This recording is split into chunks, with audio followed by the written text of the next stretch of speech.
ஈடுபட்டுள்ள தூய்மை பணியாளர்களுடன் நடந்த 7ஆம் கட்ட பேச்சுவார்த்தை தோல்வியடைந்திருக்கிறது. இது குறித்த கூடுதல் விவரங்களோடு இணைகிறார் நமது செய்தியாளர் சுபாஷ். விவரங்கள்.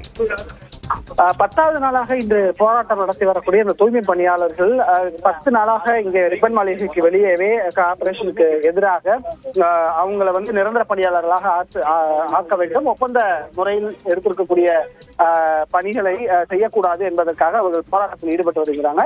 இந்த போராட்டம் குறித்தான பேச்சுவார்த்தை 7ஆம் கட்டமாக இன்று காலை சற்று நேரத்துக்கு முன்பு நடைபெற்றது. ஆனால் அந்த பேச்சுவார்த்தையும் தோல்வியில் முடித்திருக்கிறது. அமைச்சர் சேகர்பாபு அவர்கள், மேயர் பிரியா அவர்கள், சென்னை மாநகராட்சி ஆணையர் குமரகுருபரன் அவர்கள் ஆகியோரெல்லாம் ஒருங்கிணைந்து பேச்சுவார்த்தைக்கு அழைப்பு விடுத்திருந்தாங்க. போராட்ட குழுவிலிருந்தும் சந்திச்சு அவர்கள்ட்ட பேசியிருந்தாங்க. ஆனால் அந்த பேச்சுவார்த்தையில் உடன்பாடு எட்டப்படவில்லை. இதற்கான காரணம் என்ன என்பது குறித்து சற்று நேரத்தில் அவர்கள் செய்தியாளர்களை இந்த போராட்ட குழுவும் சந்திக்க இருக்கிறது. 10 நாளாக தொடர்ந்து வரக்கூடிய இந்த போராட்டம் எப்பொழுது முடிவுக்கு வரும் என்ற ஒரு கேள்வியும் எழுந்திருக்கக்கூடிய சூழ்நிலையில் 7வது கட்ட பேச்சுவார்த்தையும் இன்றைய தினத்தில் தோல்வியை முடிந்திருக்கிறது.